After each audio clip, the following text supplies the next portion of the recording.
बिथांमोना आंखौ हांख्रायना लाबोनायखौ आं गोहोमपुर गामिनि रायजो राजाफोरखौ रंजालि बैसागुनि साबायखर जासिबाय। आरो बिथांमोना जे आंखौ हांख्रायनानै लाबोबाय बिनि थाखाय रोजा रोजा बिथांमोनखौ आङो बे गोहोपुरी गामिनि रायजो राजा आइ आफाखौ गिबियावनो रंजालि बैसागुखौ बरायनायजों लोगोसे गोदान बोसोर बयनोबो गाहाम हामलायनायखौ जासिबाय।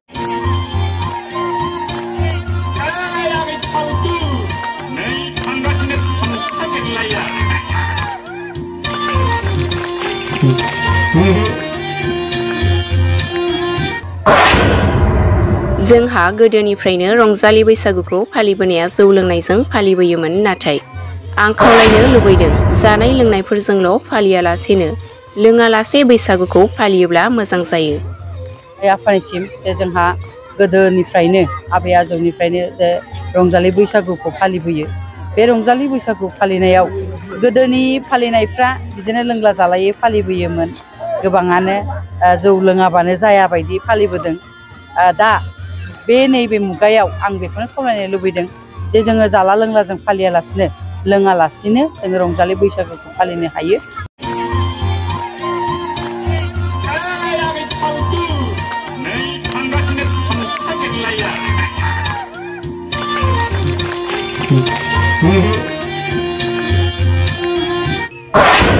गथ' गथायखौ मोजां लामाजों लांनो थाखाय, इयुन जोलैखौ मोजां लामा दिन्थिलांनो थाखाय मोसानाय दामनाय देनाय फोरोंनाय लानो हायो।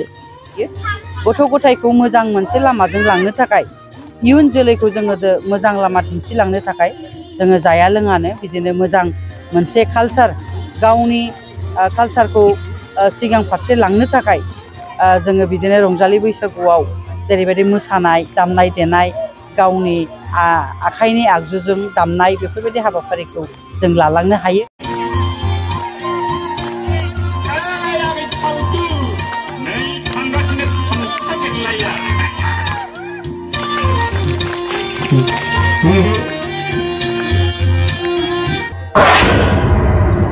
बिथांमोनजों लोगो लानानै आंबो बालाबगासे गोसो होनानै रंजाफाबाय। लानानै बिथांमोनजों रंजाफाबाय। आंजों लोगोसे पटेनसुरा चिरां दुवारनि मानगोनां आफादगिरि बिथाङाबो दंफैयो। दा जोङो बालाबगासे बिथांमोनजों रंजाफादों। बे बाथ्राखौ इउपिपिएलनि नेहाथारि बिना गयारिया चिरां जिल्ला खुंग्रिं ओनसोलनि सिङाव थानाय 3 नं गोहोमपुरी गामिनि रायजो राजाफ्रा गाजा गोमजा खुंगा नैथि रंजालि बैसागु फोरबो फालिनाय 3 नं गोहोमपुरी गेवलां फोथाराव रंजाखांनायनि उनाव खौरांगिरिनो फोरमायो। बे हाबाफारियावनो आलासि महरै लिंनानै लाबोदोंमोन इउपिपिएलनि नेहाथारि बिना गयारिजों लोगोसे मुस्रि बिरदाव मुसाहारि आफादगिरि, 14 नं चिरांदुवार ब्लक कमिटि इउपिपिएल, मुस्रि सन्जिब नार्जारि मासिगिरि, सान्थिपुर बिसिडिसि मुस्रि मिथिंगा नार्जारि मावफुं सोद्रोमाजों लोगोसे गोबां दैदेनगिरिफोरा।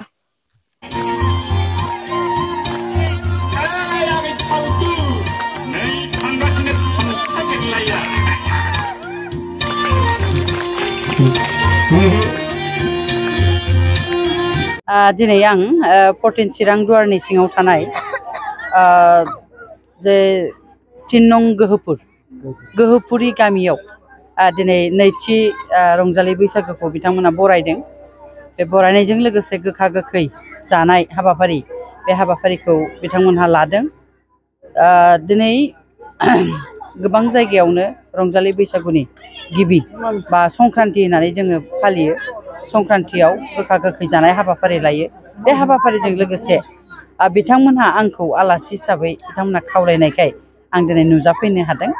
आरो बिथांमोना जे आंखौ हांख्रायनानै लाबोबाय बिनि थाखाय रोजा रोजा बिथांमोनखौ आङो बे गोहोपुरी गामिनि रायजो राजा आइ आफाखौ गिबियावनो रंजालि बैसागुखौ बरायनायजों लोगोसे गोदान बोसोर बयनोबो गाहाम हामलायनायखौ जासिबाय। आरो साफ्रोमबो दिनै बे रादाबखौ नायगिरि रायजो राजा आइ आफानिसिमबो गोदान बोसोरखौ बरायनायजों लोगोसे रंजालि बैसागुनि गाहाम हामलायनायखौ साफ्रोमनोबो आङो जासिबाय। आरो गेदेरनिसिम आंनि खुलुमनाय आरो सिबिनाय, उन्दैनिसिम आंनि अननाय साफ्रोमनोबो जासिदों बिटिसि थागिबि रायजो राजा आइ आफानिसिम। बैसागु फोरबोखौ माबायदि फालिनांगौ होननानै सानो? आङो बेखौनो खावलायदों जे रायजो राजा आइ आफानिसिम जे जोंहा गोदोनिफ्रायनो आबै आजौनिफ्रायनो जे रंजालि बैसागुखौ फालिबोयो। बे रंजालि बैसागु फालिनायाव गोदोनि फालिनायफ्रा बिदिनो लोंला जालायै फालिबोयोमोन। गोबाङानो जौ लोङाबानो जाया बायदि फालिबोदों। दा बे नैबे मुगायाव आं बेखौनो खावलायनो लुबैदों जे जोङो जाला लोंला जों फालियालासिनो लोङालासिनो जोङो रंजालि बैसागुखौ फालिनो हायो। गथ' गथायखौ मोजां मोनसे लामाजों लांनो थाखाय इयुन जोलैखौ जोङो मोजां लामा दिन्थिलांनो थाखाय जोङो जाया लोङानो बिदिनो मोजां मोनसे कालसार गावनि कालसारखौ सिगां फारसे लांनो थाखाय जोङो बिदिनो रंजालि बैसागुआव जेरैबायदि मोसानाय दामनाय देनाय गावनि आखाइनि आगजुजों दामनाय बेफोरबायदि हाबाफारिखौ जों लालांनो हायो। दिनै बे गोहोपुरि गामियावबो बिदिनो बिथांमोनहा कालसार श'बो लादों दायो मोनायाव बिथांमोनहा कालसार श' माने लादों। दा बिदिनो मोसानाय मुसुरनाय गामिनि रायजो राजा आइ आफाफ्रा बोराइ बेन्थ' बयबो मोसादों। जोंबो बे बैसागुआवनो बेखौ लोब्बा लानानै बिथांमोनजों रंजाफाबाय। आंजों लोगोसे पटेनसुवा चिरां दुवारनि मानगोनां आफादगिरि बिथाङाबो दंफैयो। दा जोङो बालाबगासे बिथांमोनजों रंजाफादों। दा आङो बुंनो नागिरदों जे जोङो गोदोनि बायदि समाजखौ लांनो नांला मोजां लामाथिं लांनांसिगोन। जाला लोंलाखौ जोङो खमायलांनांगौ। मोजां आब्रुथिजों जोङो समाज दालांनांगोन गामिनि।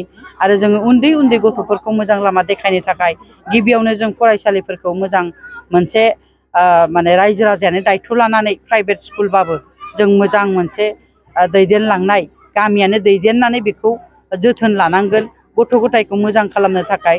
मानो होनबा नैबे दानि जोंहा मानगोनां बिटिआरनि चिफ प्रमद बर' सारआ जेरैबायदि मोजां मोनसे हाबाफारि लादों जे सुपार 50खौ लानानै गोबां गोरिब गुन्द्रानि न'खरनि गथ'फ्राबो IAS IPS डक्टर इन्जिनियार फरायनो हानाय बेबायदि माने माबाखौ लागासिनो दङ। दा सुबिदा होदों बे आसनिफ्राव जाहाथे नैबे गोहोपुरि गामिनिफ्रायबो बेफोरबायदि गथ'आ थांनो हायो फरायहैनो हायो IAS IPS जाहैनो हायो डक्टर इन्जिनियाराव बाहागो लाहैनो हायो। बिनि थाखाय गिबियावनो रायजो राजा आइ आफाखौ आङो दिनै खावलायगोन जे बिथांमोना फरायसालि दङ गंसे बे फरायसालिखौ मोजाङै जोथोन लायो बिनि फोरोंगिरिखौ जोथोन लायो।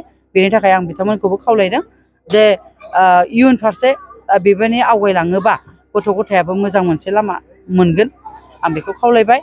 आरो गावजों गाव हिंसा हिंसि खालामालासिनो जोङो खौसेयै गामिखौ दानो। बिथांमोनहा दासिमबो हानि फाट्टा मोनाखै। जिअ'टेक जाबाय जानाया दा सरकारि फारसे हाबाफारिया जागासिनो दङ।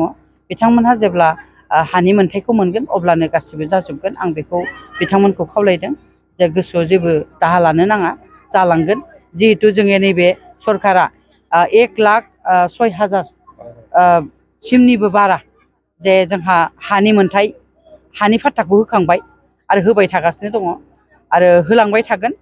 बेखायनो मिजिंथिदों जे रायजो राजा आइ आफाया नेथ'नानै जाहाथे रायजो राजाखौ बुंदों आं जे बिथांमोनहा जाहाथे